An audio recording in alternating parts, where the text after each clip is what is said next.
आज का हमारा टॉपिक है noise pollution definition, causes, effects and control measures.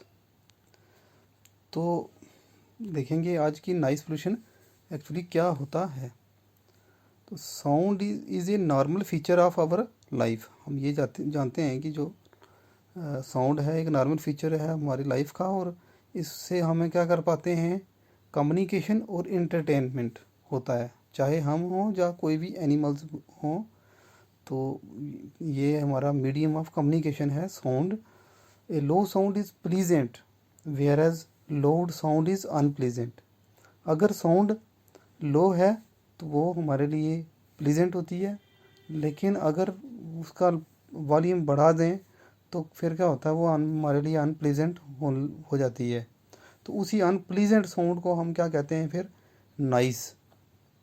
तो so noise pollution can be defined as the release of unwanted sound in the atmosphere. जब unwanted sound atmosphere में हम release करते हैं तो उसी को हम रेफ़र करते हैं कि ये क्या है, नॉइस है। तो इसमें हम एक चीज़ और भी बोलते हैं कभी कि wrong sound at wrong time referred as noise. तो ये कॉमन स्लोगन है। तो whether a given sound is pleasant और अनप्लीजेंट, ये डिपेंड करती है कि कोई साउंड अगर प्लीजेंट है या अनप्लीजेंट है। ये डिपेंड करता है कुछ पैरामीटर्स पर, जैसे कि loudness, duration, rhythm, mood off the person. तो ये इन चीज़ों पर क्या होता है हमारा, कि ये साउंड नाइस है कि साउंड है, उस पर डिपेंड करता है कि किसी चीज़ की कितनी ज़्यादा आवाज़ है, ठीक है, उसका वॉल्यूम कितना है, कितनी देर तक सुना है हमने। ज़्यादा देर तक हम म्यूज़िक सुनते रहेंगे तो वो भी हमारे लिए इरिटेशन हो जाएगी। रिदम अगर उसकी नहीं, अगर एक ही रूम में हम दो लगा देते हैं किसी तरह के म्यूज़िक इंस्ट्रूमेंट, तो उससे क्या होगा, वो रिदम बिगड़ जाएगी। और फिर जहाँ साउंड कोई किसी तरह का म्यूज़िक होगा जिसमें रिदम नहीं होगी तो वो भी हमारे लिए साउंड होगा। इसके अलावा अगर हमारा मूड नहीं है सुनने का, तो या किसी तरह का, तो तब अगर म्यूज़िक लगा भी होगा तो वो हमें अच्छा नहीं लगेगा, वो हमारे लिए साउंड कन्वर्ट हो जाएगी, मतलब साउंड क्या हो जाएगी, वो हमारे लिए वो नॉइस होगी। बट द लाउडनेस जो है सबसे ज़रूरी, जो सबसे बड़ा क्राइटेरिया क्या है, वो है लाउडनेस की आवाज़ कितनी वॉल्यूम है। वो सबसे बड़ा क्राइटेरिया है कि वो नॉइस उसको रेफ़र करते हैं, वो सबसे ज़्यादा हमें इरिटेशन उस चीज़ से होती है। तो एक चीज़ जो है कि sweetest music if it disturb a person who is trying to concentrate और to sleep is a noise to him और हर। अगर कोई स्वीटेस्ट म्यूज़िक भी है, अगर किसी पर्सन को डिस्टर्ब करता है वो स्वीटेस्ट म्यूज़िक, चाहे वो सो रहा है उस टाइम, या किसी तरह की कोई चीज़ के लिए कंसंट्रेशन करने की कोशिश कर रहा है, तो वो भी उस स्वीटेस्ट म्यूज़िक भी उस पर्सन के लिए वो नाइस होगा। जैसे कि सपोज़ करो हम मोहल्ले में किसी लोकेलिटी में रहते हैं, वहाँ पर कोई फंक्शन चल रहा है और हम अपने घर में सोने की कोशिश कर रहे हैं और वो आवाज़ आ रही है हमें, दूसरे दिन हमें घर कोई काम पे जाना है ज़रूरी या कुछ, तो वो हमारे लिए फिर क्या होगी, हमें सोने नींद नहीं आएगी उस जो म्यूज़िक होगा उसकी वजह से, तो जिसकी वजह से वो हमारे लिए नाइस होगा। जब कोई स्टूडेंट जिसका दूसरे दिन या तीसरे दिन एग्ज़ाम है, वो पढ़ाई कर रहा है और महल्ले में म्यूज़िक चल रहा है, तो वो पढ़ाई की तरफ कंसंट्रेट नहीं कर पा रहा उस म्यूज़िक की वजह से, तो वो भी उसके लिए नाइस होगी। जो इंटेंसिटी है, जो जो यूनिट है, जो साउंड को नाइस को मेज़र करने का, नाइस को मेज़र करने वाला जो यूनिट होता है उसको मेज़र करते हैं डेसिबल में। तो डेसिबल में भी जो इसको शॉर्ट फॉर्म में लिखते हैं, वो याद रखना कि वो डीबी स्केल में लिखते हैं, डीबी। तो डी जो है वो स्मॉल लेटर में होता है और बी जो है वो जो कैपिटल लेटर में होता है। ये क्वेश्चन कई बार आता है कि ऑब्जेक्टिव में भी, कि इसको कैसे शॉर्ट फॉर्म में कैसे लिखते हैं, डीबी। तो स्मॉल लेटर डी और कैपिटल लेटर बी में लिखते हैं। तो ह्यूमन ईयर जो है वो कई बार पूछते हैं कि जो कितनी सेंसिटिव कितना होता है, तो 0 से 150 डेसिबल में जो है ह्यूमन ईयर सेंसिटिव होता है। होवेवर, लेकिन अगर साउंड का लेवल जो है 80 डेसिबल से ज़्यादा है, अगर 80 डेसिबल से ज़्यादा है साउंड, तो वो बहुत ज़्यादा डिस्कम्फर्ट, इरिटेशन और फिजियोलॉजिकल डिस्टर्बेंस करती है वो साउंड। इन हर्ट्ज़ में भी कई बार पूछते हैं कि हर्ट्ज़ में ह्यूमन ईयर कितना सेंसिटिव है, कई बार क्वेश्चन होता है, तो वो होता है 20,000 हर्ट्ज़ जो है वो ह्यूमन ईयर इस फ्रिक्वेंसी में जो है 20 से 20,000 हर्ट्ज़ की फ्रिक्वेंसी में ह्यूमन ईयर सेंसिटिव होता है। The average interior of A home is about 45 decibel. घर के अंदर जो है जो साउंड रहती है, जो उसका लोडनेस, वो होती है 45 डेसिबल। ऑटोमोबाइल जो गाड़ियों वगैरह चलती हैं वहाँ होता है 70 डेसिबल। और जहाँ पर एयरक्राफ्ट वगैरह लैंड या टेक ऑफ करते हैं या फिर वहाँ पर होता है एयरपोर्ट के पास, वहाँ पर 180 डेसिबल तक की साउंड लेवल होता है। तो फिर नेक्स्ट आता है हमारा कि सोर्सेज ऑफ नॉइस पोल्यूशन क्या है। तो sources are broadly classified into 2 classes. जो नॉइस पोल्यूशन के जो सोर्सेज हैं हम 2 क्लासेस में इनको डिवाइड करते हैं। एक होता है इंडस्ट्रियल सोर्स और दूसरा होता है नॉन इंडस्ट्रियल सोर्स। तो इंडस्ट्रियल सोर्सेज जो होते हैं, जो नॉइस मशीन्स से आती है, जैसे बहुत सारी इंडस्ट्रीज़ में मशीन्स लगी होती हैं और वहाँ से जो नॉइस निकलती है उनको बोलते हैं industrial source. Non industrial source होता है दूसरा, जिसमें कि अदर देन इंडस्ट्रियल मशीन से जो नॉइस आती है। जैसे इसको हम फर्दर क्लासीफाई करते हैं ट्रांसपोर्ट नॉइस और नेबरहुड नॉइस। तो ट्रांसपोर्ट नॉइस पहले हम पढ़ेंगे। तो ये ट्रांसपोर्ट नॉइस जो है नॉन इंडस्ट्रियल सोर्स का हिस्सा है। तो ये फर्दर हम डिवाइड करते हैं into road traffic noise, trains और एयरक्राफ्ट। तो रोड ट्रैफिक जो नॉइस होती है ट्रांसपोर्ट नॉइस में is mainly produce by vehicles, जो गाड़ियों से होती है रोड, क्योंकि रोड पे गाड़ियाँ चलती हैं, वहाँ से जो नॉइस आती है। और शहरों में, बड़े जो शहर होते हैं, सिटीज़ होती हैं, वहाँ 60 से 70% जो नॉइस आती है वो रोड ट्रैफिक से ही आती है। 60 to 70%। वो चाहे फिर ब्लोइंग हॉर्न्स हों या डिफेक्टिव साइलेंसर्स पाइप हों, डीजल फ्यूल हों, या कोई ट्रक वगैरह चल रहे हों, या कई बार क्या होता है लोग बुलेट वगैरह को साइलेंसर को भी ख़राब वो कर देते हैं, तो उससे भी बहुत नॉइस आती है जब पास से वो गुजरता है। तो रोड ट्रैफिक नॉइस के बाद आता है हमारा ट्रेन्स।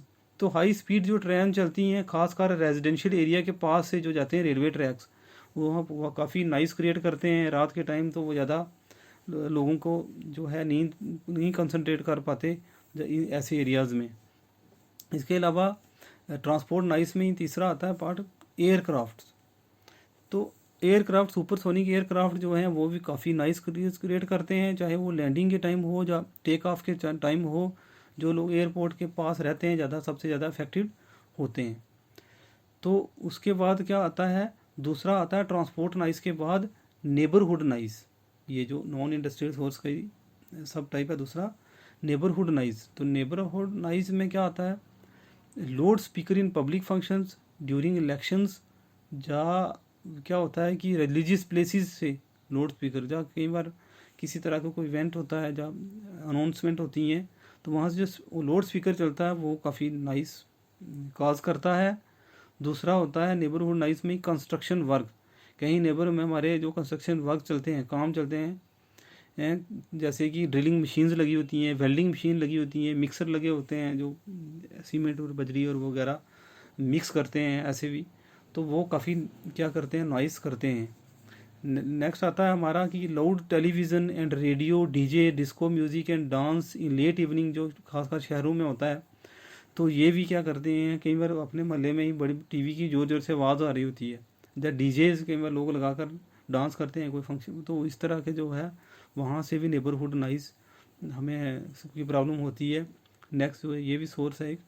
नेक्स्ट है एग्रीकल्चर मशीन्स। तो एग्रीकल्चर एरियाज़ में क्या होता है, जैसे ट्रैक्टर, थ्रेशर, हार्वेस्टर लगे होते हैं, खासकर जब फसल कटाई होती है, जब बुनाई होती है, जब तो उस समय क्या होता है ये चीज़ें लगाते हैं जब, तो ये भी काफ़ी पोल्यूशन करते हैं। नॉइस लेवल 90 to 98 डेसिबल जो है वो रिकॉर्ड की गई है फार्म्स में जो मशीन्स लगी होती हैं पंजाब में, वहाँ पर खासकर। इसके अलावा डिफेंस इक्विपमेंट, जैसे खासकर बॉर्डर एरियाज़ में और मिलिट्री कैंप होते हैं जहाँ पर, वहाँ पर फायरिंग और शूटिंग प्रैक्टिसेस चलती हैं, रॉकेट लॉन्चिंग वगैरह, तो वहाँ से काफ़ी जो है डिफेंस इक्विपमेंट से जो है साउंड और नॉइस जो है वो आती है। कई बार तो कुछ जो आर्मी कैंप्स होते हैं वहाँ पर वो म्यूज़िक वाले वो बैंड और वो भी बजाते हैं, जिसकी वजह से उसकी भी आवाज़ आती है, और नाइस इसको भी हम देते हैं नाइस कैटेगरी में। नेक्स्ट आता है फेस्टिवल्स। तो फेस्टिवल भी नेबरहुड में नाइस में आता है, जिसमें हम चाहे सेलिब्रेशन न्यू ईयर का करते हैं, चाहे दिवाली फेस्टिवल को सेलिब्रेट करते हैं, क्रिसमस को करते हैं, तो वहाँ पर जब इस तरह के सेलिब्रेशंस में भी बहुत सारे हम पटाखे वगैरह या कुछ फोड़ते हैं, तो वहाँ से बहुत ज़्यादा जो है नाइस क्रिएट होती है। नेक्स्ट जो हमारा है टॉपिक वो है कि इफ़ेक्ट्स ऑफ नाइस पोल्यूशन फिर क्या होते हैं। इन नाइस पोल्यूशन तो होती है, फिर ये सोर्सेज हो गए, तो अब इफ़ेक्ट्स क्या पड़ते हैं इसे। तो nice effects on the hearing mechanism. Nice जो है हमें सुनने में प्रॉब्लम क्रिएट करती है। इससे क्या होता है, परमानेंट लॉस ऑफ हियरिंग हो सकता है। अगर हम लगातार 100 डेसिबल की नाइस के एक्सपोजर में रहेंगे तो हमें परमानेंट लॉस हो सकता है हियरिंग मैकेनिज्म में। इसके अलावा अगर 150 डेसिबल होता है तो एकदम से, क्योंकि 100 डेसिबल पे होगा, आहिस्ता आहिस्ता हमारे कान जो हैं वो क्या हो सकते हैं, हम बहरे हो सकते हैं। लेकिन अगर 150 डेसिबल है तो एकदम से क्या हो सकते हैं, हम ईयर ड्रम वगैरह जा मतलब एकदम से हम क्या हो सकते हैं, बहरे हो सकते हैं। और 180 डेसिबल की जो नाइस होती है बहुत ज़्यादा होती है ये, तो इसमें हमारे ईयर ड्रम रप्चर होने का चांसेस रहते हैं। दूसरा क्या है कि ईट डिस्टर्ब्स, जो रेन है नाइस है, ये क्या डिस्टर्ब करती है, हमारे रेस्ट को, स्लीप को और कंसंट्रेशन ऑफ ए पर्सन को भी डिस्टर्ब करती है। और नाइस क्या करती है, it cause anxiety, stress and also known to cause nervous disorder.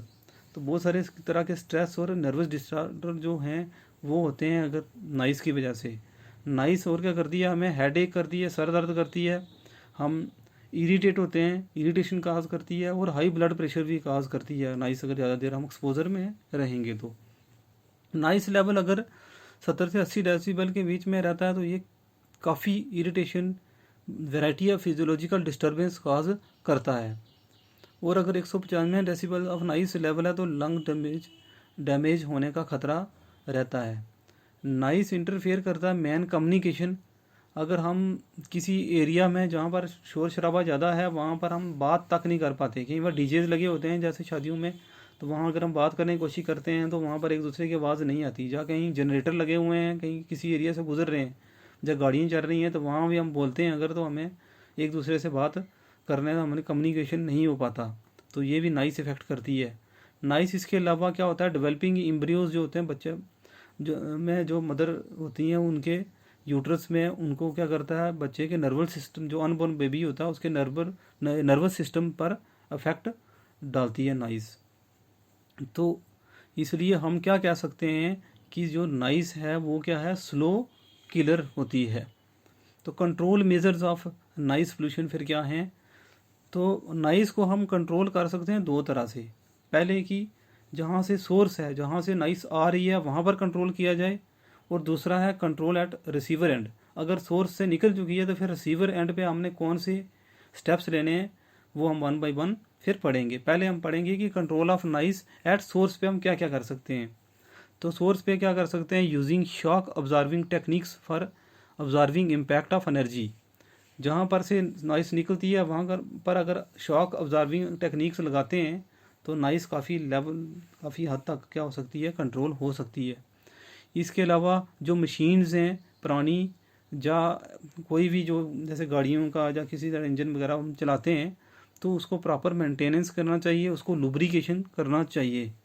जैसे ग्रीस वगैरह लगाते हैं हम, तो क्या होता है, जैसे पुराने इंजन वगैरह क्या करते हैं वो ज़्यादा शोर करते हैं, ये जो लगे होते हैं गाड़ियों में वो ज़्यादा नॉइस करते हैं। इसके अलावा क्या करते हैं, installation noisy machines in soundproof chambers, जैसे इलेक्ट्रिकल जनरेटर्स। क्या होता है कि आजकल जो पहले जनरेटर हम लगाते थे मोहल्ले में या कहीं भी बिजली का, बहुत आवाज़ करता था, लेकिन आजकल जनरेटर लगाते हैं हम जो नाइस प्रूफ चैम्बर में, जैसे हमने कॉलेजेस में, स्कूल्स में, या इंस्टीट्यूशन में, या हॉस्पिटल में हम देखते हैं ये जो दिख रहा है पिक्चर में, इस तरह का जो नाइस साउंड प्रूफ चैम्बर होता है, इसके अंदर जनरेटर लगाया होता है। जनरेटर तो वही है और आवाज़ तो उतनी करते हैं, लेकिन ये साउंड प्रूफ चैम्बर की वजह से आज हमें आवाज़ नहीं आती। नहीं तो अगर स्कूल जैसे या कॉलेजेस जैसे इंस्टीट्यूशन में अगर हम पढ़ाते तो वहाँ जनरेटर लगा होता तो हम पढ़ा नहीं पाते, क्योंकि आज बिजली भी बहुत ज़रूरी चाहिए इलेक्ट्रिसिटी, तभी हम जो स्मार्ट क्लासेस ले सकते हैं। वो तो चाहिए, कभी अगर चली जाती है तो हमें जनरेटर चालू करने पड़ेंगे। लेकिन उसके लिए आप क्या करते हैं, हम साउंड प्रूफ चैम्बर में अवेलेबल हैं जिसमें ये जनरेटर हम लगाते हैं। फिर क्या कर सकते हैं, using silencer to control noise from automobile ducts and exhaust. इसके अलावा क्या करते हैं, जैसे गाड़ियों वगैरह में क्या लगे होते हैं साइलेंसर, जैसे हर बाइक हर गाड़ी में साइलेंसर आते हैं और वो फिट होते हैं, इसकी वजह से आवाज़ नहीं आती है। अगर वो ना लगे हों तो क्या होता है, नॉइस बहुत ज़्यादा आ सकती है। तो इसी का एग्जांपल है कि जैसे मैंने बताया कि बुलेट वगैरह ऐसे हैं चीज़ें हैं जिसमें कई बार साइलेंसर ख़राब हो जाता है तो कितनी आवाज़ आती है। तो अगर साइलेंसर यूज़ करते हैं तो वो भी सोर्स लेवल पे हम नॉइस को कंट्रोल कर सकते हैं। नेक्स्ट आता है heavy and old vehicle may not be allowed to apply in populated areas. जैसे कि कोई शहर वगैरह है, वहाँ पर जो पुराने जो गाड़ियाँ हैं, जैसे दिल्ली जैसे बड़े बड़े शहरों में क्या करते हैं, कुछ सालों बाद जैसे 10 साल बड़ी गाड़ियों को अंदर नहीं जाने देते, उनको बैन कर देते हैं। इसी के अलावा शहरों के बाहर जो हाईवे वगैरह उनको बाहर से डाइवर्ट कर देते हैं ताकि नाइस हो ही ना सोर्स लेवल पर। तो जब पुरानी गाड़ियों को लो नहीं करना चाहिए जहाँ पर पॉपुलेटेड या रेजिडेंशियल एरियाज़ हैं वहाँ पर। तो इस तरीके से हम सोर्स लेवल पर नाइस को कंट्रोल कर सकते हैं।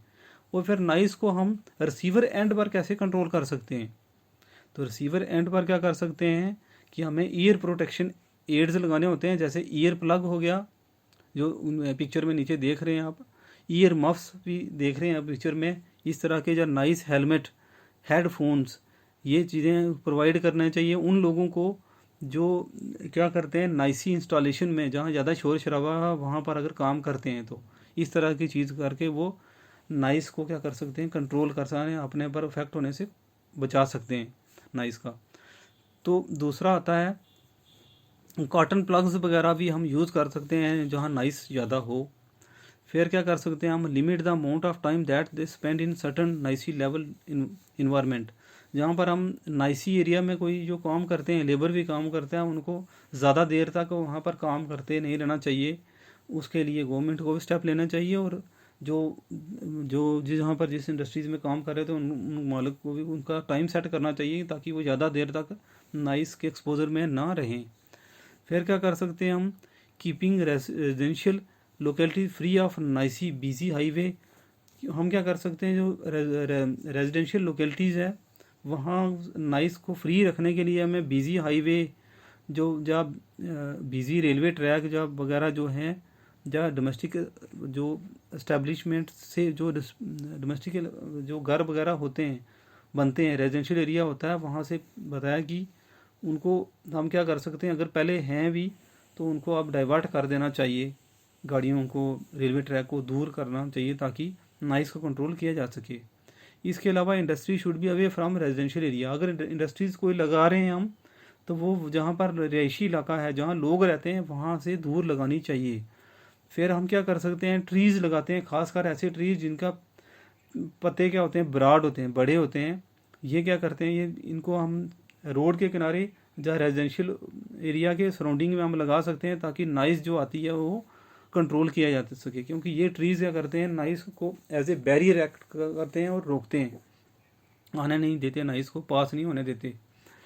इसके अलावा कुछ क्या है, हम लेजिस्लेटिव मेजर्स लेकर भी स्ट्रिक्ट लॉज बनाकर हम नाइस को कंट्रोल कर सकते हैं। और उसके लिए हमने क्या क्या कर सकते हैं, जैसे लोड स्पीकर को और एम्पलीफायर जो है उसकी जो है इंटेंसिटी को फिक्स कर सकते हैं और टाइम को फिक्स कर सकते हैं कि कब तक हम किस टाइम तक हम यूज़ कर सकते हैं, कितने टाइम तक इसको यूज़ कर सकते हैं। इसके लिए ही जैसे डीजेज वगैरह जब कुछ लगाते हैं हम, तो उसमें क्या करते हैं, पहले परमिशन लेते हैं।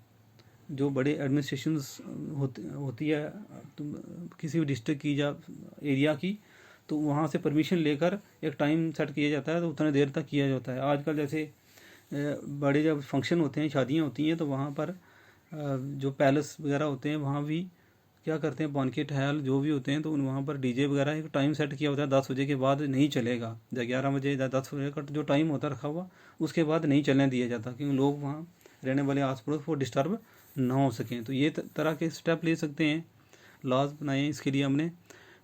उसके अलावा banning pressure on in automobiles. जैसे कुछ सालों पहले कुछ बाइक्स में जो है ऑन्स ऐसे लगाए हुए थे जो क्या करते थे, पास से जब निकलते थे जानबूझकर वो आवाज़ ऐसी करते थे, चलाते थे हॉर्न, लोग डर जाते थे कि हार्ट अटैक होने का खतरा रहता था। तो इस तरह के जो है हॉर्न्स को भी हम क्या कर सकते हैं, बैन कर सकते हैं, जो बैन किए हैं हमने। और नॉइस पोल्यूशन एक्ट जो है सेपरेट लॉज बनाने चाहिए हमें, जिससे हम क्या कर सकते हैं, कंट्रोल कर सकते हैं। तो सेंट्रल पोल्यूशन कंट्रोल बोर्ड क्या ने क्या किया है, कुछ नॉइस का जो है परमिसिबल लिमिट रखी हुई है इंडिया में। तो नॉइस पोल्यूशन हैव जो रूल्स हैं उसमें भी एक्सेप्टेबल लेवल, जो डिफरेंट जोन हैं, जो डे एंड नाइट के टाइम के लिए डिफरेंट जोन के लिए इंडिया में कुछ क्या किया है इन्होंने, नाइस का कुछ लेवल रखा हुआ है। तो वो क्या है, ambient air quality standard in respect of nice, जो डिफरेंट जोन में बनाया हुआ है। ये टेबल है यहाँ पर, जिसमें ये दिखाया हुआ है कि एक एरिया है, आगे है कि कितनी डेसिबल होनी चाहिए डे टाइम और कितनी डेसिबल होनी चाहिए नाइट टाइम। ये इसका मीनिंग है कि साउंड कितनी लेवल की होनी चाहिए दिन में और कितनी रात में होनी चाहिए और कौन कौन से एरियाज में होनी चाहिए। तो यहाँ पर शो हो रहा है कि इंडस्ट्रियल एरिया में दिन के टाइम 75 डेसिबल होना चाहिए साउंड का लेवल, और इंडस्ट्रियल एरिया में रात को 70 डेसिबल तक साउंड होनी चाहिए। अगर उससे ज़्यादा होती है तो फिर जो अथॉरिटी है वो एक्शन ले सकती है। कमर्शियल एरिया जहाँ पर बाज़ार हैं, बड़े शॉपिंग मॉल्स वगैरह मिलते हैं, ऐसे एरिया में जो है, जहाँ ऑफिसेज हैं, ऐसे एरियाज़ में डे के टाइम जो नॉइस का लेवल है वो 65 डेसिबल होना चाहिए और रात को 55 डेसिबल होना चाहिए। तो इसके अलावा जो रेजिडेंशियल एरिया है उसमें दिन के टाइम 55 डेसिबल होना चाहिए और रात के टाइम क्या होना चाहिए, 45 डेसिबल जो है नॉइस लेवल होना चाहिए। और साइलेंस जोन है जो, वहाँ पर कितना होना चाहिए साउंड का लेवल, वहाँ 50 डेसिबल दिन में और 40 डेसिबल जो है वो रात में होना चाहिए। ये लिमिट रखी हुई है। और डे का टाइम रखा हुआ है, सुबह से 6 बजे से लेकर रात के 10 बजे का टाइम है, वो डे टाइम है। और नाइट का टाइम होता है रात को 10 बजे से लेकर सुबह 6 बजे तक। ये जो है रात का टाइम है, नाइट टाइम। तो साइलेंस जोन जहाँ पर हमने मेंशन किया है कि वो कौन कौन से होते हैं, silence zone which includes areas that lie within 100 metres of premises of schools, colleges, hospitals and courts. Court, school, hospital, colleges वगैरह के जो ये सेंसिटिव जोन होते हैं, इनके एरियाज में 100 मीटर्स का जो इनके सराउंडिंग का जो एरिया होता है वो साइलेंस जोन में आता है। 100 मीटर के अंदर जो भी एरिया आता है। इसके अलावा the air prevention and control pollution act 1981 जो है वो क्या है, इसके अंडर क्या नाइस कंट्रोल पीरियड, इसमें क्या किया है, नाइस को भी रखा गया है। लेकिन क्या था कि 1987 एक्ट जो अमेंडमेंट हुई एयर पोल्यूशन एक्ट 1981 से, तो इसमें पहले जो है वो नाइस को मेंशन नहीं करते थे, नाइस नहीं थी included air pollution prevention and control act 1981 में। लेकिन 1987 में अमेंडमेंट की गई इस एयर पोल्यूशन कंट्रोल एक्ट में, और फिर क्या हुआ 1987 इस अमेंडमेंट से जो है हमने क्या किया है, नाइस को भी एज एन एयर पोल्यूटेंट हमें रखा है आपने। कब, कौन सी अमेंडमेंट में, एयर पोल्यूशन एक्ट के, एयर पोल्यूशन एक्ट के 1987 अमेंडमेंट में नाइस को भी as a air pollutant include किया गया है। और ये कई बार क्वेश्चन भी आता है, इस तरह के क्वेश्चन आते हैं, तो ये आपने देखना है। तो nice pollution regulation and control rules भी बनाए हैं 2000 में, जिसमें सेंट्रल गवर्नमेंट ने कुछ रूल बनाए हैं, रूल्स एंड रेगुलेशंस बनाए हैं नाइस को कंट्रोल करने के लिए, और जहाँ से जनरेट होती है वहाँ पे कंट्रोल लगाने के लिए सोर्सेज पे। तो अंडर द, किसके अंडर, इन्वायरमेंटल प्रोटेक्शन एक्ट 1986 जो बनाया था एक्ट, उसके अंदर ये कुछ रूल बनाए हैं 2000 में। तो ये भी आप जाकर अगर किसी चीज़ में भी, जितने भी मैंने हेडिंग पढ़ाई है, क्योंकि ये एक जो सिलेबस के अकॉर्डिंगली है, जितना चाहिए था उन्हें बताया नाइस के ऑलमोस्ट। लेकिन जैसे कोई यूपीएससी की तैयारी कर रहा है, बहुत सारी चीज़ें तो यहाँ से निकल जाएंगी आपकी, लेकिन वहाँ पर क्वेश्चन और भी डीप जाकर पूछते हैं। तो आप जैसे अगर जैसे लिखा हुआ है nice pollution regulation control rule 2000, तो इसके रूल क्या बनाए हुए हैं उनके और डिटेल में जाने के लिए आप जब गूगल पे सर्च करेंगे तो फिर आप इन जितनी भी हेडिंग्स हैं उनका थोड़ा थोड़ा बीच में डिटेल में जाकर और भी चीज़ें अपने लिए निकाल सकते हैं। बाकी ऐसे इनफ होता है राइटिंग में, अगर लिखने के लिए है तो उसके लिए क्या है, जैसे मेंस जैसे एग्ज़ाम में, उसके लिए ये काफ़ी होता है।